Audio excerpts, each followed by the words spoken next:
কনকনে শীতের রাতে 5টি মেয়ে প্ল্যাটফর্মে শুয়ে ঠকঠক করে কাঁপছিল। তারা 5 বোন ছিল: মধু, তুলি, বীণা, রেনু ও লিলি। আজ কয়েকদিন হয়ে গিয়েছিল তাদের ভাগ্যে কোনো খাবার জোটেনি। এমন সময় হঠাৎ রেল পুলিশ এসে লাঠি দিয়ে তাদেরকে মারতে মারতে বলে, এই ওটো বলছি, এখান থেকে এক্ষুনি ওটো। প্ল্যাটফর্মটাকে কি বাপের হোটেল পেয়েছো নাকি? এসব ভিখিরিগুলোর জন্য কোনো জায়গায় শান্তি নেই দেখছি। পড়ে পড়ে প্ল্যাটফর্মে শুয়ে আরো নোংরা করে যাচ্ছে। পুলিশ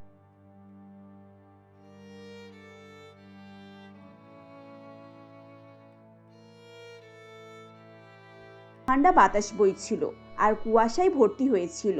অতিরিক্ত ঠান্ডার কারণে তারা ক্রমাগত কাঁপছিল। এমন সময় লিলি বলে, আমারই খুব ঠান্ডা লাগছে দিদি। পুলিশ কাকুটা আমাদের ওভাবে তাড়িয়ে দিল কেন? আর কিছুক্ষণ আমাদেরকে শুতে দিল না কেন? আমরা গরিব মানুষ বোন, আর আমাদের মতো গরিব ভিখারিদেরকে সবাই অপছন্দ করে, ঘৃণা করে। সেজন্যই আমাদেরকে ওখান থেকে তাড়িয়ে দিল। দিদি, আমরা কেন এত গরিব হয়েছি? বাবা মা কেন আমাদেরকে এভাবে ছেড়ে চলে গেল? এবার আমরা কি আর কোনোদিনও আগের মতো হতে পারবো না? আমাদেরকে সারা জীবন এভাবে রাস্তায় রাস্তায় থাকতে হবে? লিলির কথা শুনে সবার চোখে জল চলে আসে। লিলি সব থেকে ছোট এবং আদরের বোন ছিল। তাকে এত কষ্টে দেখে মধু তাকে জড়িয়ে ধরে এবং বলে, এভাবে কাঁদিস না বোন। যাদের কেউ নেই তাদের উপরওয়ালা আছে। উপরওয়ালা আমাদের সব কষ্ট দূর করে দেবে। দাঁড়া, আমি এক্ষুনি একটু আগুনের ব্যবস্থা করছি। এই বলে তুলি কাছাকাছি গাছপালা থেকে শুকনো ডাল জোগাড় করে আনে। এরপর পাথরে পাথর ঠুকে ঠুকে শুকনো পাতায় আগুন ধরায়। কাঠগুলো সেই আগুনে দিয়ে হাত সেঁকার ব্যবস্থা করে। এভাবেই গরম তাপ তাদের সবার কাছে ছড়িয়ে পড়ে এবং এরপর তারা একটু আরাম পায়। কিছুক্ষণ পর যখন সূর্য ওঠে তখন তাদের কষ্ট একটু কম হয়। এমন সময় রেনু বলে, ও দিদি, আমার খুব খিদে পাচ্ছে। আমরা কতদিন ধরে কিচ্ছু খাইনি। খিদেতে আমার খুব কষ্ট হচ্ছে দিদি। এবার খাবারের ব্যবস্থা করব। চল দেখি সবাই মিলে স্টেশনের কাছে গিয়ে বসি। এরপর তারা সকলে মিলে স্টেশনের কাছে যায় এবং যাত্রীদের কাছ থেকে হাত পেতে ভিক্ষা চায়। কিছুক্ষণের মধ্যেই তাদের কাছে বেশ কিছু টাকা আসে। সেই টাকা নিয়ে তুলি একটি হোটেল থেকে গরম গরম পুরি আর আলুর দম কিনে আনে এবং 5 বোন মিলে পেট ভরে খাবার খায়। ধীরে ধীরে সন্ধ্যা নেমে আসে এবং ঠান্ডাও বাড়তে থাকে। বড় 3 বোন বাকি ছোটদেরকে নিয়ে স্টেশনের এক কোণে শুয়ে পড়ে। সবেমাত্র তাদের ঘুম আসছিল। এমন সময় সেই পুলিশ আবার সেখানে আসে এবং তাদেরকে আবার সেখানে ঘুমাতে দেখে লাঠি দিয়ে মারতে শুরু করে। এই তোরা ফের আবার এখানে এসেছিস? তোদের তো কালকে এখান থেকে মেরে তাড়ালাম। তোদের তো সাহস কম নয় দেখছি। আবার মনে হচ্ছে মার খেতে এসেছিস না? ওঠ এখান থেকে, ভাগ। পুলিশের মার খেতে খেতে তারা 5 বোন উঠে দাঁড়ায় এবং কোনো রকমে দৌড়ে সেখান থেকে পালায় এবং প্রাণ বাঁচায়। আবারও তারা গাছতলায় গিয়ে বসে। লিলি কাঁদতে কাঁদতে বলে, দিদি দিদি, দেখো না, আমার হাতে কি জোরে মেরেছে। দেখো, আমার হাত থেকে রক্ত বেরোচ্ছে। আমার খুব ব্যথা করছে দিদি। এই যে বোন, আমি তোর হাতটা ধরে আছি। এই তো, আমার ওড়না দিয়ে আমি মুছে দিচ্ছি। আজ আমাদের স্টেশনে যাওয়াটাই উচিত হয়নি। আমরা গরিব বলে কি ওরা আমাদেরকে এতটাই অবহেলা করবে? আমরা তো শুধুমাত্র একটু শুয়েছিলাম। আমরা তো আর কারোর ক্ষতি করতে যাইনি। এবার আমরা কোথায় থাকবো? এভাবে গাছতলায় ঘুরে ঘুরে কিভাবে দিন কাটবে আমাদের? মা বাবা আমাদেরকে কেন এরকম অবস্থায় ফেলে চলে গেল?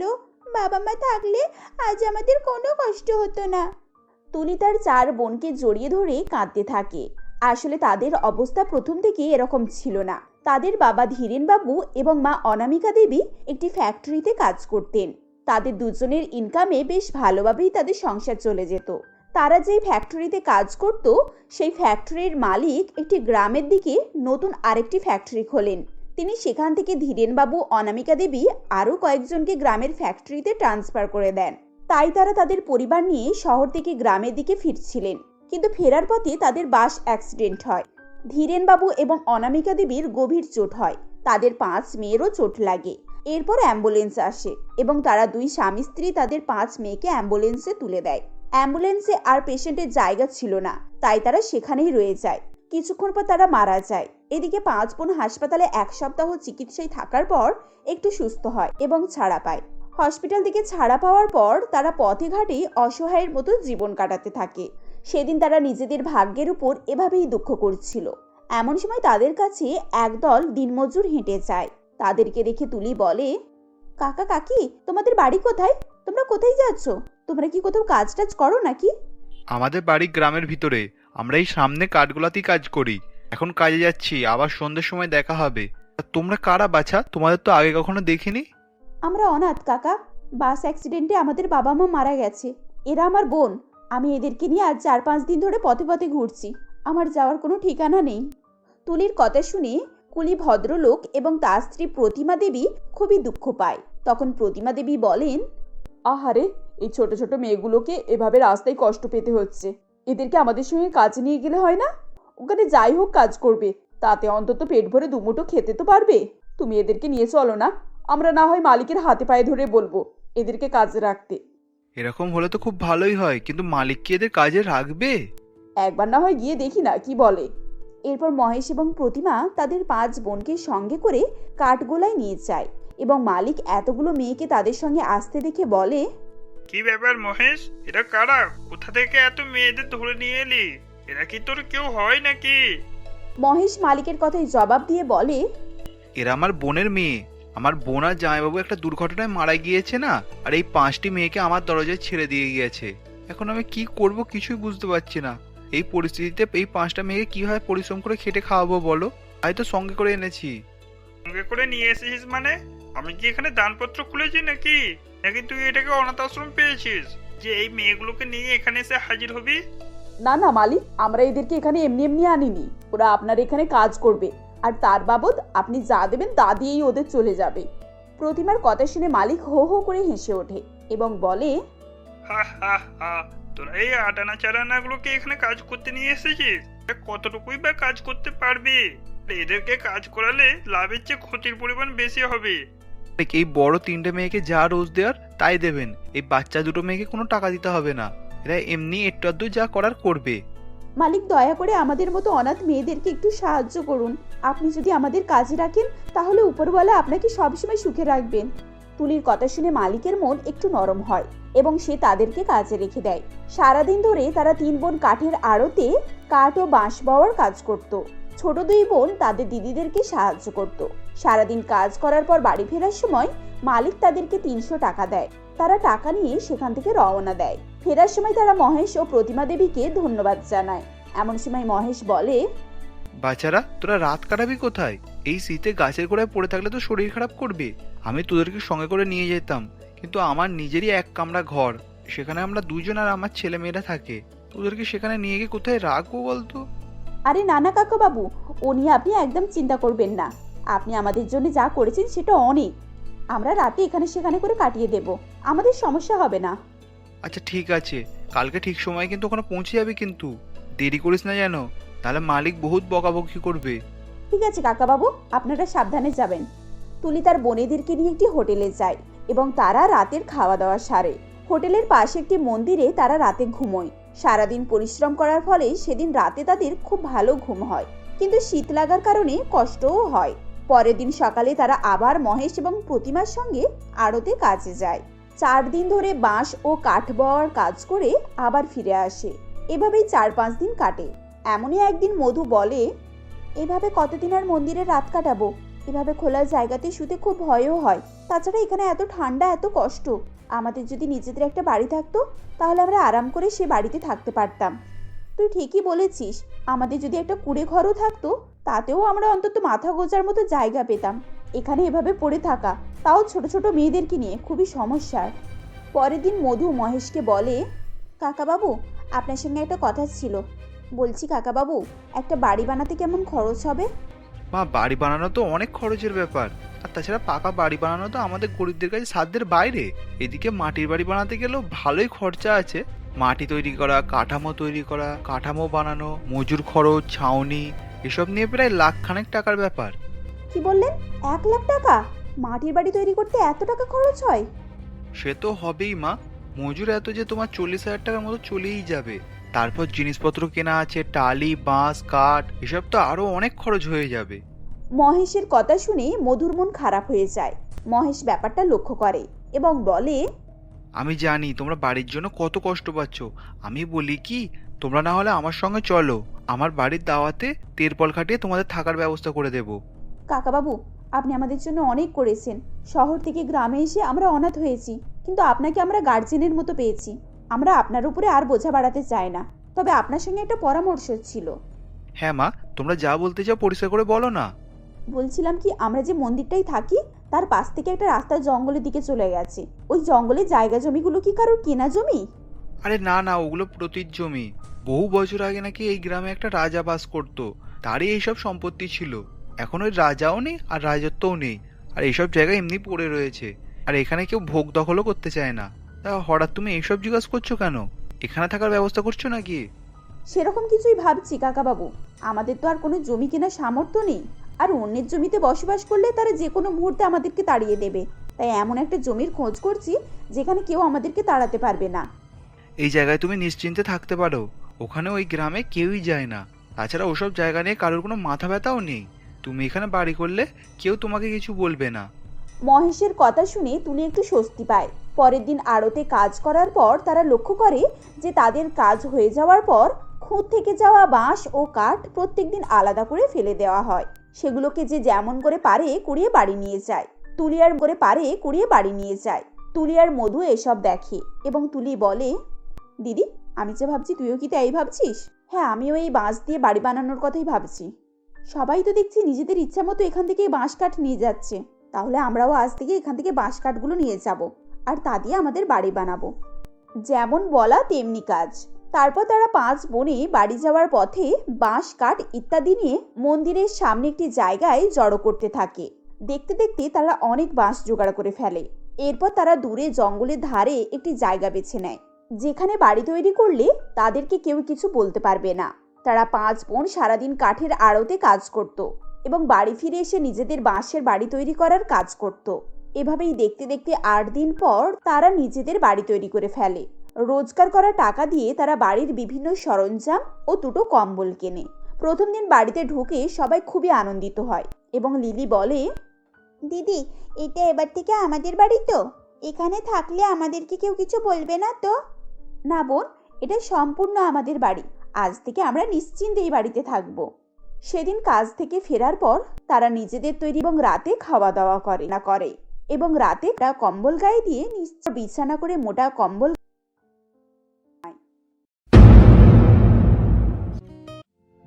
বিভূতিবাবু খুবই ধনী ব্যক্তি ছিলেন। তার জায়গা জমি ঘরবাড়ি বিষয় সম্পত্তি সব কিছুই ছিল।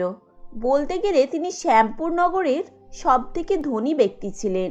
বিভূতিবাবু তার স্ত্রী ভানুমতী দেবী এবং 2 ছেলে অরিত্র ও অনুপমকে নিয়ে বেশ আনন্দের সঙ্গেই বসবাস করতেন। কিন্তু হঠাৎই তাদের জীবনে দুঃখের বান চলে আসে। এমনই একদিন বিভূতিবাবু কাজের উদ্দেশ্যে প্লেনে করে বিদেশে যাচ্ছিলেন, আর হঠাৎই প্লেনে ঘর্ষণ লেগে একটা বড় অ্যাক্সিডেন্টের সৃষ্টি হয়। এরপর হঠাৎই তাদের বাড়িতে এই দুর্ঘটনার খবর আসে যে বিভূতিবাবু পথ দুর্ঘটনায় আর বেঁচে নেই। তখন, হে ঈশ্বর, এ কি সর্বনাশ হলো আমার! আমার স্বামীকে তুমি আমার কাছ থেকে কেড়ে নিলে, আমাদের মাথার ছাদ কেড়ে নিলে। এখন আমাদের কি হবে? মা, তুমি কোনো চিন্তা করো না, আমরা 2 ভাই আছি তো। এই পরিবারকে আমরাই আগলে রাখবো, আর তোমাকেও আগলে রাখবো, আর বাবার ব্যবসাও সামলাবো। হ্যাঁ মা, তুমি চিন্তা করো না, আমি আর দাদা আছি তো। তারপর তারা 2 ভাই এভাবেই তাদের মাকে সান্ত্বনা দিচ্ছিল। এরপর তারা 2 ভাই তাদের কথা মতো সবকিছু সামলাতে থাকে। সবকিছু প্রায় ঠিকঠাকই চলছিল। এমনই একদিন, জানো মা, আমরা 2 ভাই বিয়ে করতে চাই, আর আমাদের পাত্রীও ঠিক করা আছে। তুমি খালি দিনক্ষণ ঠিক করে বিয়ের তারিখটা পাকা করে ফেলো। হ্যাঁ, আমিও তোদের বিয়ের ব্যাপারে বলবো ভাবছিলাম। আমারও আর একা একা ভালো লাগে না। বৌমারা এলে আমি একটু রেহাই পাই। এরপর ভানুমতী দেবী বেশ ধুমধাম করেই তাদের ছেলেদের বিয়ে দেন। বাড়িতে 2 বৌমা পূজার সোনা একসাথে এলে ভানুমতী দেবীও খুব খুশি হয়ে যান। তারপর বৌমাদের বরণ করে ঘরে তোলেন। এভাবেই সেই রাতটা কেটে যায়। পরের দিন সকালে, বৌমারা সব কোথায় গেলে? এখনো ঘুম থেকে ওঠোনি নাকি? আজ যে তোমাদের সকলের পাতে ভাত দিতে হবে। সব রান্না তো তোমাদেরকেই করতে হবে। কত কাজ, এখনো ঘুমালে চলবে? ভানুমতী দেবীর কথা শুনে বড় বৌমা পূজা বলে, ওফ, এই বুড়ির আবার কি হলো সকাল সকাল কে জানে? চেঁচে চেঁচে ঘরকে একদম মাথায় করে তুলছে। একটু শান্তিতে ঘুমাতেও দেবে না। মোরগের মতো ভোর হতে না হতে ককরে কক করা শুরু করে দিয়েছে। অনুপম, মাকে একটু চুপ করতে বলো তো। সকালে কেউ এভাবে চিৎকার করলে আমার ভীষণ রাগ ধরে। হ্যাঁ, আমি এক্ষুনি মাকে গিয়ে বলছি যেন তোমাকে না ডাকে। এরপর অনুপম এসে বলে, মা, তুমি এত ভোর ভোর চেঁচাচ্ছ কেন? তোমার বৌমা এত টায়ার্ড আছে, এইরকম চিৎকার শুনলে তো ওর ঘুম ভেঙে যাবে। হ্যাঁ রে বাবা, এখন আর ভোর আছে, বেলা 8টা বাজে। আজ বৌমাদের প্রথম রান্না, এখনো শুয়ে থাকলে কি করে সব কাজ কমপ্লিট করবে বলতো? ওহ মা, তুমিও না, সত্যি রান্না করার জন্য কেউ এইভাবে তোলে? আর তাছাড়া ওদের এখনো ওঠার সময় হয়েছে নাকি? ওরা ঠিক ওদের সময় মতো উঠে পড়বে। এই বলে অনুপম সেখান থেকে চলে যায়। ভানুমতী দেবীও আর কিছু বলে না। এভাবে বেশ কিছুটা সময় কেটে যায়। এরপর পূজা ও সোনা ঘুম থেকে উঠলে ভানুমতী দেবী বলে, বৌমারা এবার যাও, রান্নাগুলো করে ফেলো কেমন, অনেক দেরি হয়ে গেল, লোকজন প্রায় চলে এলো বলে কথা। মা, আপনি ভাবলেন কি করে যে আমরা রান্না করব? আমরা ওইসব রান্না করতে পারবো না, দরকার পড়লে অনলাইনে খাবার অর্ডার করে দেব। হ্যাঁ দিদি ঠিকই বলেছে, আমি ওইসব রান্না করতে পারবো না বাবা। এভাবেই তারা দুই যা মিলে তাদের শাশুড়িকে অগ্রাহ্য করতে থাকে, আর তারা তাদের শাশুড়ি মাকে দিয়ে বাড়ির সমস্ত কাজকাম করাতে থাকে। এমনই একদিন, বৌমা আজ আমার শরীরটা খুব একটা ভালো লাগছে না, হাত পা কাঁপছে আর মাথাটাও কেমন ঘুরছে। আজকে রান্না বান্নাটা তোমরা দুজনে মিলে করে নাও কেমন? অমনি শুরু হয়ে গেল, বাহানা দেওয়ার খালি সুযোগ খোঁজেন আপনি। আজ আমরা দুজনে শপিংয়ে বেরোবো, ওইসব বাহানা দিয়ে কোনো লাভ নেই। রান্না করতে পারলে তবেই খেতে পাবেন, না হলে আমরা আমাদের বাইরে থেকে খেয়ে চলে আসবো। তাই বরং করো বৌমা, তোমরা বাইরে থেকেই খেয়ে নিও, আর পারলে আমার জন্য একটু খাবার কিনে নিয়ে এসো। আজ আমি আর আগুনের তাপে যেতে পারবো না গো। শখ কম নয়, বাইরের খাবার খাবে? টাকা কোথা থেকে আসবে শুনি? আপনার স্বামী কি আপনার জন্য তাজমহল কিনে রেখে গিয়েছে যে আপনার জন্য বাইরে থেকে খাবার কিনে আনবো? রান্না করলে তবেই খেতে পাবেন। পূজার কথা শুনে ভানুমতী দেবীর খুবই কষ্ট হয়, চোখে জল চলে আসে। এরপর পূজা এবং সোনা শপিং করতে চলে যায়। এদিকে ভানুমতী দেবীকে আগুনের তাপে রান্না করতে হয়। বিভূতিবাবু মারা যাওয়ার পর থেকে ভানুমতী দেবীকে কষ্টের সঙ্গে দিন কাটাতে হয়। এরপর এমনই একদিন অরিত্র অনুপম, পূজা ও সোনা একসঙ্গে বসেছিল। তখন পূজা বলে, আর কতদিন এভাবে চলবে বলো তো? তোমাদের মা তো আমাদেরকে অতিষ্ঠ করে তুলেছে, ওই আপদকে এবার বিদায় করো, আর সহ্য করতে পারছি না। আরে পূজা, কি করে করবো বলো তো? বাবা যে সব দলিল টাকা পয়সা সব মায়ের নামে লিখে দিয়ে গেছে। মা এইসব বিষয় জানে না, তাই জন্য তোমাকে সাহায্য করছে। তাহলে সমস্যা কোথায়? যেমন হোক করে সবকিছু নিজেদের নামে করার চেষ্টা করো, আর ওই আপদকে বিদায় করো। রোজ রোজ শুধু বাহানা আর বাহানা, আর ক্যাচ ক্যাচ ভালো লাগছে না। এরপর একদিন অরিত্র এসে বলে, মা, এই কাগজে তোমার একটা সই লাগবে। বাবার সব অফিসের ডকুমেন্টসে তোমায় নমিনি করা আছে। তোমার সই না হলে নতুন প্রজেক্ট শুরু করতেই পারছি না। ছেলে এভাবে বললে ভানুমতী দেবী আর 7 মাস না ভেবে সব কাগজে এক এক করে সই করে দেন। ভানুমতী দেবী জানতেন না যে তার নিজের পেটের ছেলেরা তার সাথে কত বড় বিশ্বাসঘাতকতা করছে। এভাবেই তারা সমস্ত জায়গা জমি বিষয় সম্পত্তি নিজেদের নামে করে নেয়। এরপর সবাই এসে বলে, এই যে আমাদের আদরের শাশুড়ি মা, এবার তল্পিতাল্পা গুটিয়ে বিদায় হন। আপনার আর এখানে কোনো প্রয়োজন নেই, আমাদেরকে অনেক জ্বালিয়েছেন, এবার বিদায় হন তো দেখি। কি বলছো বৌমা? আমি তো কিছুই বুঝতে পারছি না। হ্যাঁ রে অরিত্র, অনুপম, বাবা বৌমা এসব কি বলছে, একটু বুঝিয়ে বল তো বাবা। মা, আমি আপনাকে বুঝিয়ে বলছি। আসলে বাবা সমস্ত বিষয় সম্পত্তি, জায়গা জমি, ব্যবসা সবই আপনার নামে করে রেখেছিল, সেই জন্য এতদিন আপনাকে বাড়িতে থাকতে দেওয়া হয়েছিল। এখন আর আপনার নামে কিছুই নেই, এই সব কিছুর মালিক আমরা হয়ে গিয়েছি। তোদের বাবা এই সমস্ত কিছু আমার নামে করে রেখে গিয়েছিলেন ঠিকই, কিন্তু এই সব তো তোদেরই বাবা। আমি নিয়ে কি করব? তাই বলে আমাকে বাড়ি থেকে বের করে দিবি তোরা? আমি এই বয়সে কোথায় যাব বল? দেখুন, ওইসব নাকে কান্না কাঁদতে হবে না, আর না আমরা আপনার কুমিরের কান্নায় কেউ বলছি। নিজের রাস্তা নিজে দেখে নিন, যান যান, বেরোন শিগগিরই। এইভাবে অপমান করে তারা সকলেই বৃদ্ধ মাকে ঘর থেকে বার করে দেয়। এরপর 3 দিন রাস্তায় রাস্তায় ভানুমতী দেবী ঘুরতে থাকেন। ক্ষুধা তৃষ্ণায় তিনি ছটফট করতে থাকেন। এরপর তিনি একটি চায়ের দোকানে যান, গিয়ে বলেন, বাবা আমাকে কিছু খেতে দেবে?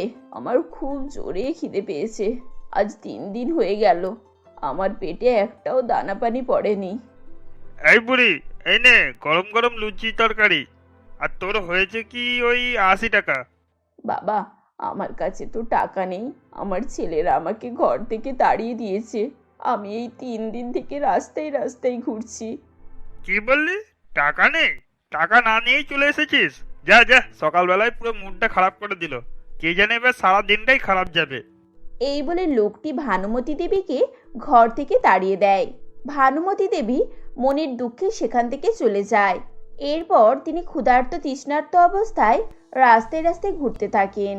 এমনই সময় তিনি দেখতে পান রাস্তার ধারে লাবণী নামের একটি মেয়ে মাটির খুলিতে করে খিচুড়ি নিয়ে সকলকে দিচ্ছে। সেখানে অনেকেই লাইন দিয়েছে। সবার শেষে গিয়ে ভানুমতী দেবী দাঁড়ান।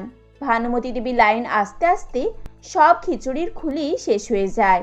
এরপর ভানুমতী দেবী বলে, মা, আমি 3 দিন ধরে কিছুই খাইনি। আমাকে একটা বেশি খিচুড়ির খুলি দেবে? আমার খুব জোরে খিদে পেয়েছে। মাসিমা, আমাদের সব খিচুড়ি শেষ হয়ে গিয়েছে, আর একটাও অবশিষ্ট নেই। আমার ভাগ্য এত খারাপ, এ আমাকে কোন পাপে শাস্তি দিচ্ছ ঈশ্বর? আচ্ছা মাসিমা, একটু কথা জিজ্ঞাসা করব? আপনাকে দেখে তো বেশ ভালো বাড়ির বলেই মনে হচ্ছে। তা আপনার এই অবস্থা কি করে হলো? আর মা, তোমাকে কি বলবো আসলে। এই বলে ভানুমতী দেবী সমস্ত ঘটনাই খুলে বলেন। যেটা শুনে লাবণী বলে, মাসিমা, আমরা একটা এনজিও চালাই। গরিব দুস্থদের পাশে থাকি আমরা। আপনি চাইলে আমাদের সাথে থেকে সমাজ সেবা করতে পারেন। এতে আপনারও মন ভালো থাকবে, আর একটা পরিবারও পেয়ে যাবেন। মা, তোমাকে যে কি বলে ধন্যবাদ জানাবো, আমার কাছে কোনো ভাষা নেই। আমি সব হারিয়েছি। নিজের ছেলেরা আমাকে পথের ভিখিরি করে দিয়েছে। তুমি পর হয়ে আমার এত উপকার করলে মা। এখন থেকে ভানুমতী দেবী লাবণীর মতো ওই এনজিওর মেম্বার হয়ে যান এবং ফ্যামিলির মতো সকলের সাথে গরিব দুস্থদের পাশে থাকে আর গরিব অসহায়দের খুলির খিচুড়ি খাওয়াতে থাকে। এভাবেই ভানুমতী দেবী নিজের একটা পরিচয় পায়। আমাদের সমাজে এরকম প্রায়ই ঘটে থাকে।